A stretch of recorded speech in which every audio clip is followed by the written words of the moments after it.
வணக்கம் and welcome to அரசியல் பேட்டை. வணக்கம் சார். வணக்கம். இன்னைக்கு +1 +2க்கான பொதுத் தேர்வு வந்து ஆரம்பிக்குது. முதலமைச்சர், துணை முதலமைச்சர், எஜுகேஷன் மினிஸ்டர் எல்லாருமே வந்து குழந்தைகளை வாழ்த்திருக்காங்க. நம்மளும் வாழ்த்துக்கள் சொல்லி நிகழ்ச்சி வந்து ஆரம்பிக்கும். கண்டிப்பாக சுமையா, ஏன்னா கல்விதான் வந்து மிகப்பெரிய ஆயுதம். அதே மாதிரி எதிர்கால குழந்தைகளுக்கு வந்து கல்வியை தவிர வேறு எதுவுமே வந்து செல்வம் கிடையாதுங்கிறது வந்து முழு மனதாக ஏற்றுக்கொண்ட ஒரு மாநிலம் தமிழ்நாடு. இந்த மாதிரியான ஒரு மாநிலத்தில் இருந்துக்கிட்டு இந்த குழந்தைகளுக்கு நம்மளுடைய வாழ்த்துக்களை சொல்லிட்டு நிகழ்ச்சியை தருவாங்கன்னா அதுக்குரிய மரியாதையாக இருக்குன்னு வச்சுக்கோங்க. குறிப்பாக இன்றைக்கி வந்து 2 காட்சிகளை பார்த்தோம். ஒரு மாற்றுத்திறனாளி ஒரு பெண் குழந்தையை அவங்க அப்பாவும் அம்மாவும் பரீட்சை நடக்கக்கூடிய இடத்துக்கு அழைத்துட்டு வந்து 2 பேரும் தூக்கி சென்று அந்த பெண் குழந்தையை அமர வைத்து பரீட்சைக்கு எழுதுறதுக்கு அந்த ரோல் நம்பர் படி இருக்கக்கூடிய இடத்துல உட்கார வைக்கிறாங்க. இந்த ஒரு காட்சி. அதே மாதிரி முதல் முறையாக இந்தியாவிலே முதல் முறையாக பார்வை குறைபாடுள்ள ஒரு மாற்றுத்திறனாளி தம்பி வந்து கணினி மூலமாக பொதுத் தேர்வு எழுதுகிறார். இது 2 சம்பவங்களும் இன்றைக்கு நடக்கின்றன. இதெல்லாம் வந்து நம்ம இந்த மாநிலத்தை பார்த்து தான் வந்து 3 மொழி பேசுங்க, அது பண்ணுங்க, இது பண்ணுங்கன்னு சொல்கிறாங்க. நான் வந்து கல்வியை வந்து ஒரு தொலைக்காட்சியில், தனியார் தொலைக்காட்சியில் வந்து ஒரு நிகழ்ச்சியில் சொல்லியிருப்பார் கோபி, நீயா நானா கோபி சொல்லியிருப்பார். ஒரு குண்டு மணி தங்கம் தான் கடைசி வீட்டில் இருக்குதுன்னா அதை விற்று கூட வந்து பிள்ளையை படிக்க வைக்கணுங்கிற ஒரு வைராக்கியம் உள்ள ஒரு மாநிலம் தமிழ்நாடு. இப்படியான ஒரு மாநிலத்தை பார்த்து தான் வந்து நீங்கள் அதை படிங்க இதை படிங்கன்னு சொல்கிறதோ, நீங்கள் வந்து ஏன் முன்னேறாமல் இருக்கீங்கன்னு கேள்வி கேட்குறதோ முட்டாள்தனங்கள்லாம் வந்து இங்கே தான் நடந்துக்கிட்டு இருக்குது. நாம் வந்து கல்வி தான் நமக்கு கடவுள். கல்வியை வந்து நம்ம வந்து கடவுளாக அந்த கடவுளுங்கிற இடத்துல கடவுள்களை அப்புறப்படுத்தி விட்டு நம் கல்வியை வைத்து வழிபாடு செய்யக்கூடிய ஒரு மாநிலமாக நாம் இருக்கிறோம். அந்த வகையில் தான் நம்ம செயல்பட்டுருக்கோம். இன்றைக்கி முதலமைச்சருடைய வாழ்த்து, கல்வி அமைச்சர் வந்து நேரடியாக அந்த பிள்ளைகள் அந்த ஒரு பள்ளிக்கு போய் விசிட் பண்ணி அங்கே இருக்கக்கூடிய மாணவ செல்வங்களுக்கு வாழ்த்து தெரிவித்தது, அதே மாதிரி துணை முதலமைச்சருடைய வாழ்த்து, இது எல்லாமே நம்ம வந்து பார்க்கணும். குறிப்பாக இன்றைக்கு வந்து இதே நாளில் இன்னொரு சம்பவமும் நடந்திருக்கு. ஒரு நீட் தொடர்பாக ஒரு வழக்கமாக எது நடக்கக்கூடாதுன்னு நினைக்கிறோம், அது மாதிரி வந்து ஒரு பெண் வந்து உயிரை மாய்த்து கொண்டார். +2ங்கிறது ஒரு 12 ஆண்டுகள் படிக்கக்கூடிய ஒரு கல்வியினுடைய அவனுடைய தேர்வு மதிப்பெண். அந்த தேர்வு மதிப்பெண்ணில் அவங்க என்ன மாதிரியான மார்க் வாங்குறாங்களோ அதுதான் வந்து அவர்களுடைய உயர்கல்விக்கான ஒரு வழிகாட்டக்கூடிய ஒரு விஷயமா இருக்கணும் அப்படிங்கிறது தான் தமிழ்நாட்டினுடைய நிலைப்பாடு, திமுகவினுடைய நிலைப்பாடு. இப்படி இருக்கும்போது அதை தாண்டி வரக்கூடியவர்களுக்கு ஒரு சட்டக்கல்லூரி போனாங்கன்னா அது வந்து இந்திய அளவிலான சட்டக்கல்லூரி சொன்னதுக்கான ஒரு நுழைவுத் தேர்வு, அதே மாதிரி வந்து நீட் மாதிரியான நுழைவுத் தேர்வு, இது போன்ற விஷயங்களை வந்து நுழைவுத் தேர்வுகள் மூலமாக நம்மளுடைய பிள்ளைகளுடைய அடுத்த கட்டத்தினுடைய வளர்ச்சியை தடுத்து நிறுத்தக்கூடிய வேலைகளை எந்த ஒரு நாடாவது செய்யுமான்னு தெரியலைங்க. ஒரு நாடு என்ன செய்யும்? தன்னுடைய வருங்கால சந்ததியினர் நல்லா படிக்கணும்னு வேலை செய்யும். அவர்களுக்கு தேவையான கல்வி சூழலை இப்போ சைனா வந்து என்ன பண்ணுறாங்க, 30 வருஷம் என்ன பண்ணாங்கன்னா வெளிநாட்டுக்கு போகக்கூடிய வாய்ப்புள்ள மாணவர்கள், வெளிநாட்டில் போய் படிக்கக்கூடிய மாணவர்களுக்கான கல்வி செலவை ஏற்றுக்கொண்டு அவர்களை அனுப்பி வச்சாங்க. ஒரே நிபந்தனை என்னென்னா, நீ போயிட்டு வந்துட்டு இங்கே வந்து வேலை செய்யணும் அப்படிங்கிற நிபந்தனையோடு அனுப்பி வைக்கிறாங்க. இப்போ இந்த நான்முதல்னு கூட ஒரு டேட்டா வந்துச்சு. இந்த 23 மார்ச் 1 தொடங்கின நான்முதல் திட்டத்தின் மூலமாக எவ்வளவு பயனாளிகள் இன்றைக்கு 3 ஆண்டுகள் நிறைவடைஞ்சு எவ்வளோ பயனாளிகள் அதில் பயன்பெற்றிருக்காங்க, எவ்வளோ பேர் வந்து அதில் வந்து பயிற்சி எடுத்திருக்காங்க, அதன் மூலமாக வேலைவாய்ப்பு பெற்றவர்கள் எத்தனை பேர், இந்த ஒரு டேட்டாலாம் இருக்குல்ல. இப்படி தான் ஒரு மாநிலம் வந்து ஒரு நாடு இப்படி தான் யோசிக்கணும். ஆனால் ஒரு புதிய கல்விக் கொள்கையின் மூலமாக ஒரு குறிப்பிட்ட மக்கள் வந்து கல்வியில் வந்து மேலே வந்துடக்கூடாது, படித்து வந்துடக்கூடாது, அவனை 8ஆவதோடு நிறுத்தணும், இவ்வளோ பேத்த 10ஆவதோடு இவ்வளோ பேத்த நிப்பாட்டணும், 12ஆவதோடு இவ்வளோ பேத்த நிப்பாட்டணும். இதனையும் மீறி ஒருத்தர் வந்து உயர்கல்விக்கு வந்தானா அங்கேயும் வந்து நீ வந்து நீட் எழுதிட்டு உள்ளே வரியா, வெளியில் போகிறதுக்கு வந்து ஒரு தேர்வு, நீட் எழுதி உள்ளே வந்தால் நீ திரும்ப வந்து ஒரு மருத்துவ கல்வியை முடிச்சுட்டு வெளில போகிறேன்னா அதுக்கு ஒரு தகுதி தேர்வு வச்சு வெளியே அனுப்புறதுங்கிற மாதிரியான விஷயங்களை உருவாக்குறாங்கன்னா எவ்வளவு வந்து மக்கள் மீதோ இந்த ஒரு தன்னுடைய மாணவ இந்த இளைய சமுதாயத்தின் மீது ஒரு வெறுப்பும் ஒரு குயுக்தியான ஒரு யோசனை இருந்தால் அப்படி பண்ணுவாங்க. ஒரு மன உளைச்சலை கொடுத்துறது இது மூலமாக மாணவர்களுக்கு அந்த டென்ஷன்லேயே வந்து படிக்க முடியும். அவங்களுக்கு தேவை வந்து முதல் விஷயம் அதீதமான கல்விக்கு வந்து மாணவர் கொடுக்கக்கூடாது. ஏன்னா ப்ளூ காலர் ஜாப்ஸுக்கு இங்கே ஆட்கள் குறைஞ்சு கொண்டே இருக்காங்க. அப்போ இங்கே என்ன பண்ணணும், நாடு முழுக்க வந்து உடல் உழைப்பு தொழிலாளியாக இருப்பதற்கான ஏற்பாட்டை செய்யணும். அப்போ அதுக்கு தான் இந்த மும்மொழி கொள்கை, நியூ புதிய கல்விக் கொள்கை. அது அந்த புதிய கல்விக் கொள்கையினுடைய நோக்கமே வந்து இங்கு வந்து உடல் உழைப்பு தொழிலாளிகளுடைய எண்ணிக்கையை கூட்டணும். அதீத கல்வியை நோக்கி வராங்க, அதை நிப்பாட்டணும். அதை நிப்பாட்டுறதுக்கான என்ன வழி? இப்போ 14 வயசில் நீ 8th வந்து ஃபெயில் ஆகிட்டேன்னா ஒரு முறை வாய்ப்பு வழங்கப்படும். அந்த ஒரு முறையும் இந்த திரும்ப நீ ஃபெயில் ஆகிட்டு போயிட்டேன்னா உடனடியாக உன்னை வந்து தொழிற்கல்வியை நோக்கி அனுப்பப்படும். அப்படிங்கிறது என்ன அர்த்தம் அப்படின்னா, நீ வந்து அதோட உன்னைய வந்து நீ ட்ராப் அவுட்டுங்கிறத நம்ம தேடி வந்து நம்ம போய் பார்த்து ஸ்கூலுக்கு கூப்பிட்டு வரோம் இல்லையா, அவங்க என்ன பண்ணுறாங்கன்னா ட்ராப் அவுட்டுங்கிற விஷயத்தை வந்து சட்டப்பூர்வமாகவே அனுப்புகிறாங்க. அதே மாதிரி தான் நீ வந்து ஆசிரியர்களுக்கு தகுதி தேர்வு வைக்கிறது, இது போன்ற விஷயங்களை வந்து மன உளைச்சலை ஏற்படுத்தி எல்லோருக்குமே ஒரு சிக்கலான ஒரு விஷயத்தை வந்து ஏற்படுத்திட்டு இருக்காங்கிறது தான் இந்த புதிய கல்விக் கொள்கைகள் இருக்குது. இந்த மாதிரியான சூழலில் மாணவர்கள் இன்றைக்கி வந்து படிக்க எழுத போகிறாங்க, பரீட்சை எழுதுகிறாங்க, இவர்களுக்கு நம்ம வாழ்த்துக்கள் சொல்கிறோம், எல்லாம் பண்ணுறோம். இன்னொரு பக்கம் பார்த்திங்கன்னா நீட்டுக்கு பயந்து ஒரு பெண் வந்து ஒரு இறந்து போன செய்தியும் வருது. இந்த இடத்துல வந்து கேட்பாங்க, திமுக ஆட்சி வந்தவுடனே நீட்டை ஒழிச்சிடுவேன்னு சொன்னீங்களேன்னு சொல்லி. திமுக ஆட்சி வந்தவுடன் தமிழ்நாடு முழுவதும் ஆய்வு பண்ணி எல்லா வகையிலும் வந்து தரவுகளை எடுத்து டேட்டா அடிப்படையில் ஒரு மசோதாவை எழுத்து நம்ம அனுப்பியாச்சு. கவர்னர் திரும்ப அனுப்புனார். அதாவது நமக்கு திரும்ப அனுப்பாமல் கிடப்பில் போட்டிருந்தார். கோர்ட்டுக்கு போனோம், அப்புறம் திரும்ப நமக்கு அனுப்பினார். திரும்ப நம்ம வந்து அதே மசோதாவை ஒரு வாரத்தை கூட திருத்தம் இல்லாமல் திரும்ப அனுப்பினோம். அதை ஜனாதிபதிக்கு அனுப்பியிருக்காரு. அவங்க அப்படியே நிப்பாட்டி வச்சுருக்காங்க. இப்போ இதுக்கு மேலே வந்து நம்ம யாரை இவங்கெல்லாம் கேட்கணும்னா திமுகவை பற்றி கேட்கக்கூடாது. திமுக என்பது தரவுகள் அடிப்படையில் திமுக அரசு ஒரு மசோதாவை நிறைவேற்றி அரசு பள்ளி மாணவர்கள் எவ்வளோ தூரம் பாதிக்கப்படுறாங்க நீட் வந்ததுக்கு பிறகு அப்படிங்கிற அந்த தரவுகளோட ஒரு மசோதாவை வந்து அனுப்பியிருக்காங்க. கையெழுத்து இயக்கம் நடத்துறது எல்லாமே போராட்டங்கள் எல்லாமே நடந்திருக்குங்க. ஒரு ஓய்வு பெற்ற ஒரு நீதியரசர் தலைமையில் வந்து ஒரு தரவுகளை எடுக்கிறாங்க, எவ்வளோ தூரம் வந்து அரசு பள்ளி மாணவர்கள் வந்து பாதிக்கப்பட்டிருக்காங்க அப்படின்னு சொல்லி இந்த நீட் வந்ததுக்கு பிறகு நம்ம கேட்குற விலக்கு கூட வந்து யாரு கேட்குறோம்னா அரசு பள்ளிக்கு தான் கேட்குறோம். மற்ற தனியார் பள்ளி கூட நீ எக்ஸாம் வச்சுக்கோ, அரசு பள்ளி மாணவர்களுக்கு விலக்கு கொடு அப்படிங்கிறத நம்மளுடைய குறைந்தபட்ச கோரிக்கையாக இருக்குது. ஒட்டுமொத்த விலக்கும் கூட கேட்கல, அரசு பள்ளி மாணவர்களுக்கு விலக்கு கொடுன்னு தான் கேட்குறோம்.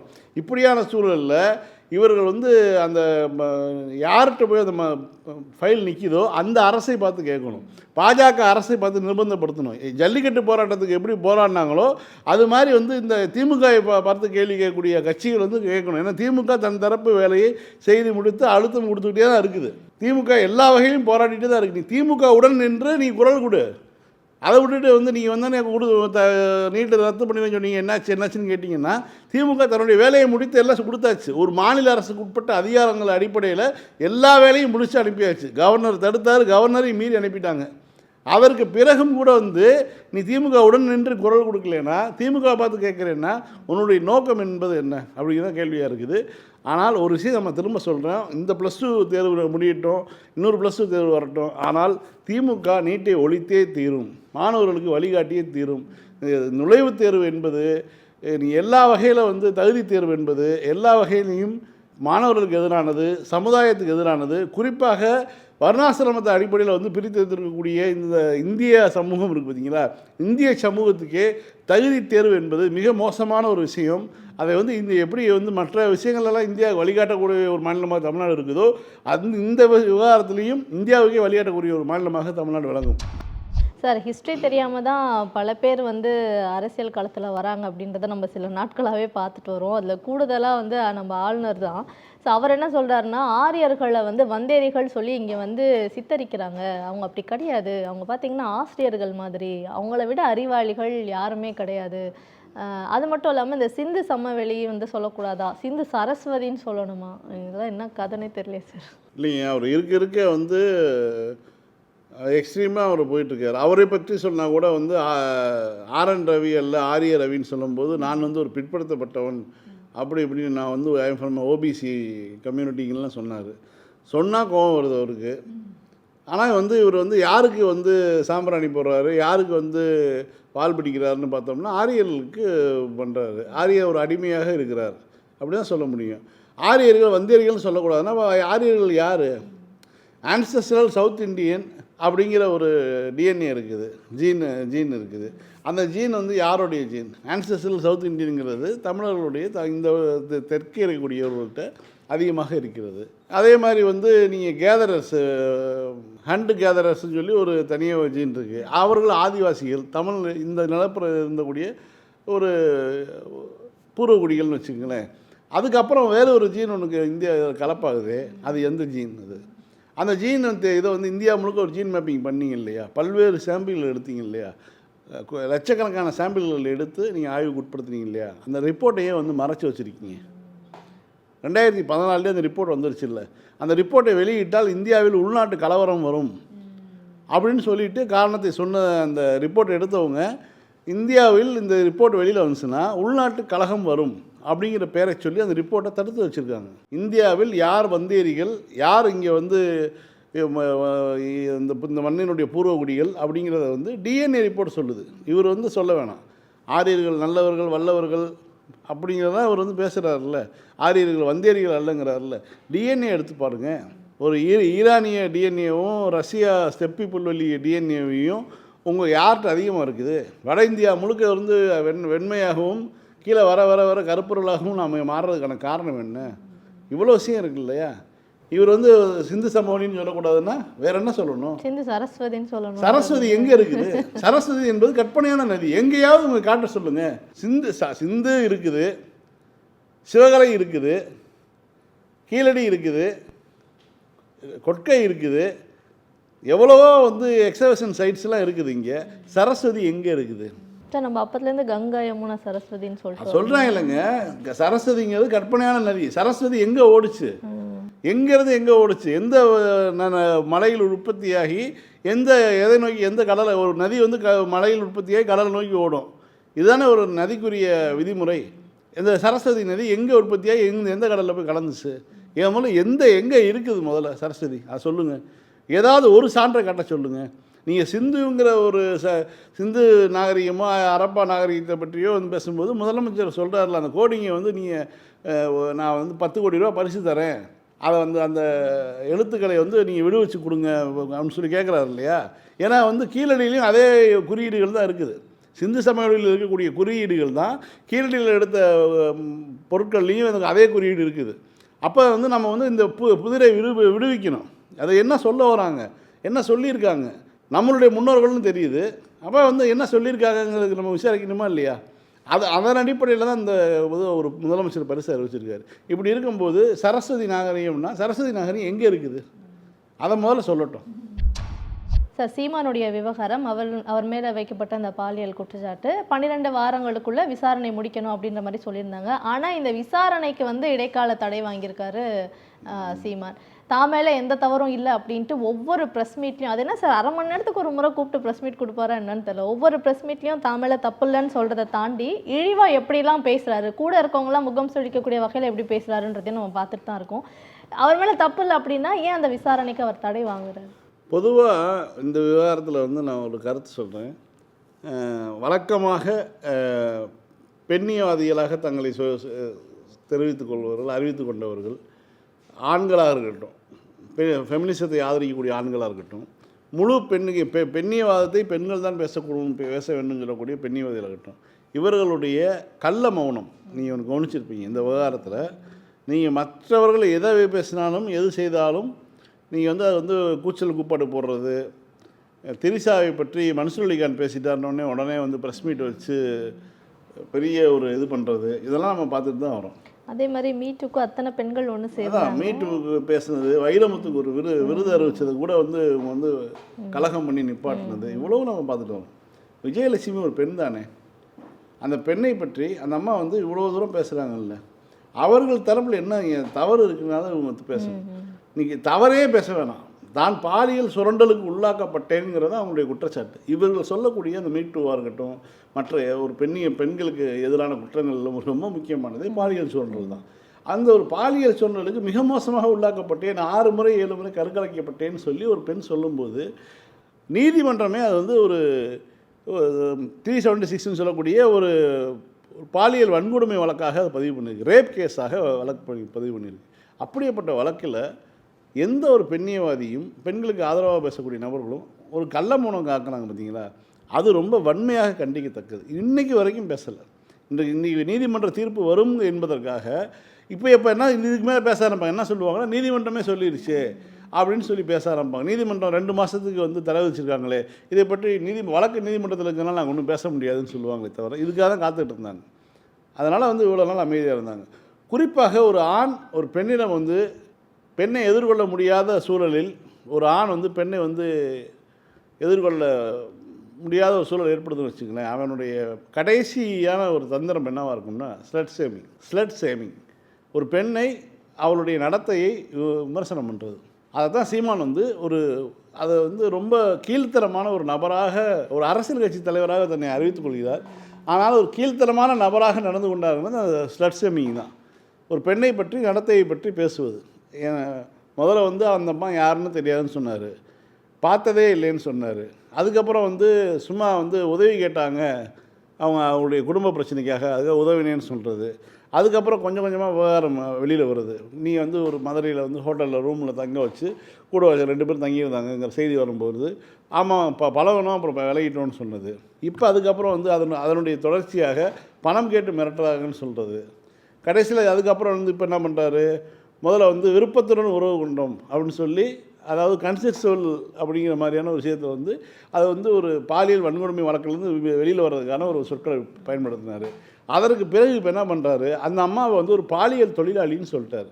இதுதான் வந்து ஒரு ஆணினுடைய மிக வீழ்ச்சியான ஒரு தருணம்னு வச்சுக்கங்களேன். நீ வந்து ஒரு பெண்ணை எதிர்கொள்ள முடியலன்னா அதீதமான ஒரு விஷயம் வந்து இதை தான் பண்ணுவானுங்க. அதை அந்த இடத்துல வந்து சீமான் நிற்கிறார். இப்போவும் கூட இந்த பெண்ணியவாதிகள், ஃபெமினிஸ்டுகள், மீட்டூ புரட்சியாளர்கள் யாருமே ஏன் இப்படி சொல்கிறேன்னு இல்லை, சீமானுக்கு எதிராக குரல் வைக்கலைங்க. இன்றைக்கி யாரோ போஸ்ட் அடிச்சு ஒட்டியிருக்காங்க, பெரியார் திராவிட கழகமோ யாரோ ஒரு ஒட்டியிருக்காங்க, இப்போ பாலியல் பொறுக்கி சீமானை கைது செய்யணும்னு ஒட்டியிருக்காங்க. அதை உட்காந்து அந்த கட்சிக்கார தொண்டர்களை விட்டு கிரிக்க வச்சுட்ருக்காங்க. ஏன்னா இந்த ஆள் வந்து பேசும்போது ஒவ்வொரு முறையும் அந்த அம்மாவை தரந்தாழ்ந்து, அதாவது ஒவ்வொரு பேட்டியும் பார்த்தீங்கனாலே தெரியும், சீமானுடைய பேச்சு பொழுது விடிஞ்சா போச்சுங்கிற மாதிரி தான் இருக்குன்னு வச்சுங்களேன். இருந்தாலும் ஒவ்வொரு முறையும் திறந்தாள்னு வந்து இப்போ வந்து அந்த பெண்ணை பாலியல் தொழிலாளின்னு சொல்லி பேசிட்டார். அதற்கு வந்து துணைக்கு வந்து பாரதி ராஜாவையும் மற்றவர்களையும் அழைக்கிறார். இவங்களுக்கெல்லாம் தெரியும் அப்படின்னு சொல்லி வெளிப்படையாக அப்படி பேசுகிறாரு. ஒரு அதிகாரமிக்க ஒரு ஆணாக இருக்கக்கூடிய பட்சத்தில் இதெல்லாம் செய்வது எந்த வகையில் நியாயம்ங்கிற கேள்வியை வந்து மக்கள் பார்த்துட்ருக்காங்க. என்ன வேணாலும் பேச முடியுமா, அதுவும் ப்ரெஸ் மீட்டில் வந்து எதை வேணாலும் பேசுவதா, ஒரு பெண்ணை பற்றி தகாத வார்த்தையில் பேசுவதான்னு பார்த்துட்ருக்காங்க. அதாவது ஜெயலலிதா வந்து எப்படி இறந்தாங்கன்னு தெரியும், 75 நாட்கள் இருந்தாங்க இல்லையா, அந்த அந்த அந்த நிலைமை வந்து எல்லோருக்கும் வரும், மக்கள் பார்ப்பாங்க. ஜெயலலிதா வந்து இத்தனைக்கும் மக்களுக்கு செல்வாக்கு மிக்க தலைவராக தான் இருந்தாங்க. ஆனாலும் கூட ராம்குமார் மரணம் ஒன்று நிகழ்ந்ததா இல்லையா, அதற்கு என்ன ஒரு இது கிடச்சிது, ராம்குமார்னு ஒரு பையன் மேலே ஒரு குற்றச்சாட்டு. ஆனால் பார்த்திங்கன்னா போலீஸ் பிடிக்க போகும்போது கழுத்து அறுத்து பிடிக்கிறாங்க. அவன் பார்த்திங்கன்னா ஜெயிலில் இருக்கும்போது வயர் கழிச்சு செத்து போயிடுறான். எல்லாம் ரைட்டு, அவனுடைய குரல் என்ன? ஒருத்தர் நீங்கள் குற்றவாளின்னு சொன்னீங்க, அவனுடைய குரல் என்ன? நாடு பார்த்துட்டு தாங்க இருக்குது.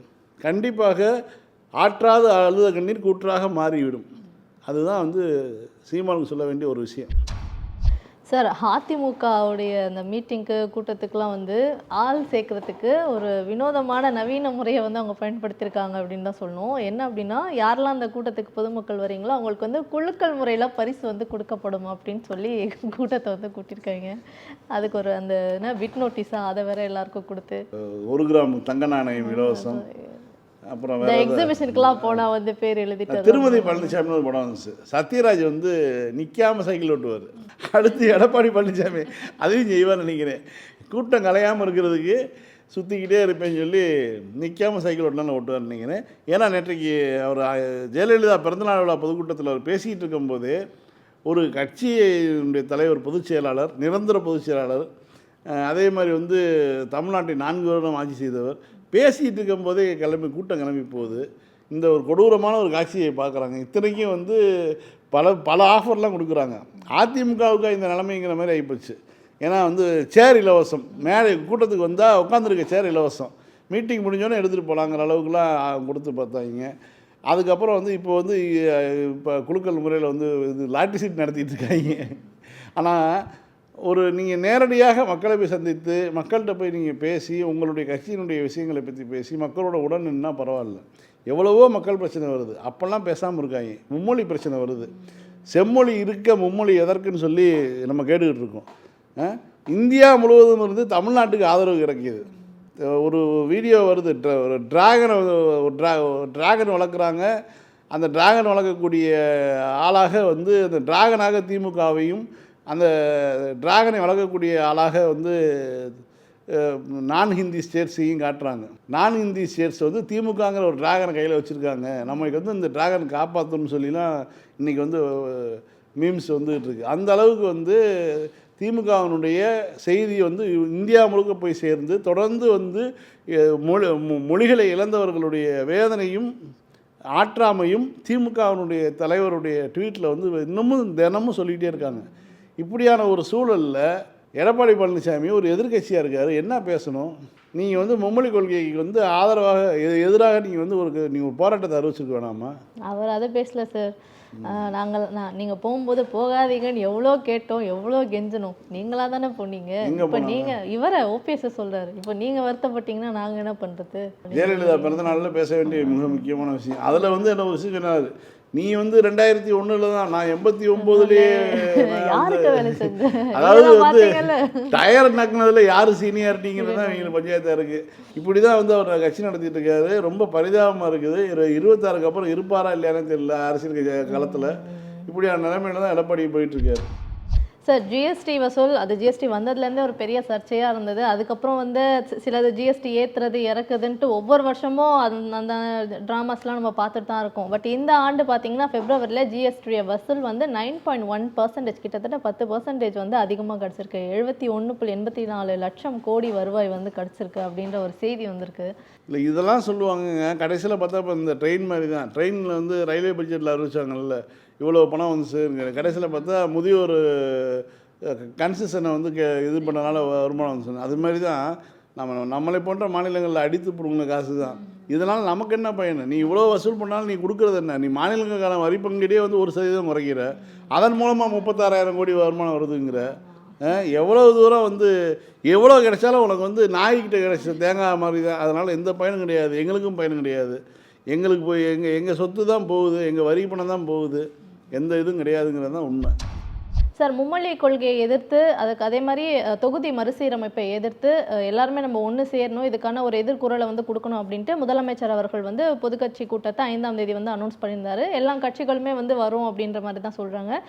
எடப்பாடியும் பேசும்போது எங்கள் கட்சி சார்பாக 2 பேர் போவாங்க அப்படின்னு சொல்லியிருக்காங்க. ஆனால் பாஜக என்னதான் வந்து பேசினாலும் ஓகே. ஆனால் இந்த பாஜகவும் நாத்தாக்காவும் வந்து இதை நாங்கள் நிராகரிக்கிறோம் அப்படின்ற ஒரு விஷயத்த முன்வச்சு. நாம் தமிழருக்கு வந்து மைனர் குஞ்சு பஞ்சாயத்து ஆலமர தடியில் இருக்குது. ஏன்னா நீங்கள் உச்சநீதிமன்றம் வந்து அவங்க சொல்லிக்கிறது என்னென்னா, ஸ்டே கொடுத்துட்டு மே வரைக்கும் ஸ்டே கொடுத்துருக்காங்க. அதுக்கு இடையில் வந்து அவர்கள் தரப்பு வந்து நாங்கள் வந்து அந்த புகார் கொடுத்த அந்த பெண்ணிடம் வந்து பேசிக்கொண்டு இருக்கிறோம், செட்டில்மெண்ட்டுக்கு பேசிக்கிட்டு இருக்கோம்னு சொல்லியிருக்காங்க. இவங்க வெளியில் வந்து பாலியல் தொழிலாளின்னு அந்த அம்மாவை கேவலப்படுத்துறது, நீதிமன்றத்தில் போய் செட்டில்மெண்ட்டுக்கு பேசிக்கிட்டு இருக்கோங்கிறது. இதில் வந்து அந்த பெஞ்சில் விசாரித்தது வந்து ஒரு நீதிபதி வந்து ஒரு பெண்ணு வேறு. அந்த அம்மாவும் கதையை கேட்டுட்டு உங்களுக்கு இதாக தான் கொடுத்துட்ருக்காங்க. அதனால் அந்த பஞ்சாயத்து இருக்குது. பாஜகவுக்கு எதிராக தான் இந்த கூட்டமே நடக்குது. அதனால் அவங்க சோத்தில் ஏதோ உப்பு போட திம்பாயும் போல், அதனால் வர மாட்டேங்கிறாங்க. ஃபேர் லிமிட்டேஷன் நம்ம கேட்குறோம். இதில் தென்னக மாநிலங்கள் எல்லாமே ஒன்று இணைஞ்சிருச்சு. இது வந்து கண்டிப்பாக பாஜக நினைக்கிற மாதிரிலாம் நடக்காது. இன்னும் அடுத்து மேற்கு வங்காளமும் மகாராஷ்டிராவில் இருக்கக்கூடிய எதிர்கட்சிகளும் ஒன்றிணைத்தோம்னு வச்சுங்களேன், சரியாக இருக்கும். ஏன்னா நம்ம கேட்குறது என்னென்னா, இந்தியா 543 பேர் உறுப்பினர்கள்லாம் இதில் தமிழ்நாட்டினுடைய பங்கு 7% இருக்குன்னா அந்த 7% உறுதி பண்ணணும். எத்தனை மாநிலங்கள் இருக்கோ அத்தனை % உறுதி பண்ணணும். அல்லது இந்த 543 அப்படியே வச்சு தொகுதியை மறுசீரமைப்பு பண்ணிக்கங்க. அதை தாண்டி வந்து வேறு எதுவும் பண்ணக்கூடாதுங்கிறது நம்மளுடைய கோரிக்கையாக இருக்குது. அதனால் வந்து எந்த வகையிலையும் நாம் பாதிக்கக்கூடாது. நமக்கு ஏற்றி தரோம், 10 சீட்டு ஏற்றி தராங்கிற விஷயம் கிடையாது. நமக்கு 19 சீட்டு 21 சீட்டுக்கு கூடுதலாக வேணும். அது இருந்தால் தான் சரியாக இருக்கும். அதன் அடிப்படையில் அவங்க பண்ணாங்கன்னா சரியாக இருக்கும். இப்போ எடுக்கக்கூடிய இந்த அனைத்து கட்சிகளோட முடிவு அடுத்து தென் மாநிலங்களை ஒருங்கிணைத்து மிகப்பெரிய ஒரு விஷயமாக நம்ம மாற்றுவோம், நீதிமன்றத்துக்கு போய் சந்திப்போங்கிற மாதிரியே தான் தெரியுது எனக்கு.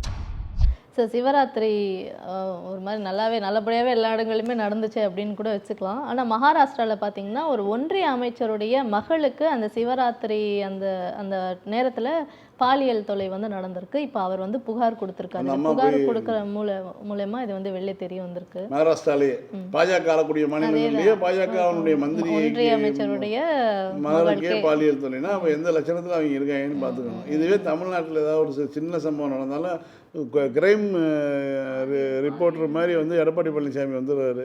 இன்று 3 கொலைகள் 2 தற்கொலைகள் இது வந்து அப்படின்னு சொல்லி அப்படி ஒன்று நடந்திருக்காது. வேற ஒரு கதையாக இல்லை ஒரு விஷயத்தை வந்து அவர் வந்து தினமும் வந்து இது குற்றப்பத்திரிகை மட்டும்தான் வாசிக்கிறாரு. எதிர்கட்சி தலைவர்னா எது சம்பவமோ அதை பற்றி பேசணும். ஒரு குறிப்பிட்ட கோயிலில் வந்து நீதிமன்றத்தில் போய் தமிழ்நாடு அரசு போராடி பட்டியலின மக்களுக்கு இப்போ அந்த கோயிலில் வழிபடுறதுக்கான உரிமையை பெற்றுக் கொடுக்குது. அது பற்றி நீ பேசு. தமிழ்நாடு அரசு செய்தது சரிதான், நானும் வந்து தமிழ்நாடு அரசோடு இணைந்து நிற்கிறேன்னு சொல்லுங்கள். அதை விட்டு தேவையில்லாதெல்லாம் பேசிகிட்டு இருக்கீங்க. ஃபைன் சார், திரும்ப நாளைக்கு இதே நிகழ்ச்சியில் சந்திப்போம். மீண்டும் நாளை இரவு 9:30 மணிக்கு அரசியல் பேட்டை நிகழ்ச்சியில் சந்திக்கலாம். நன்றி.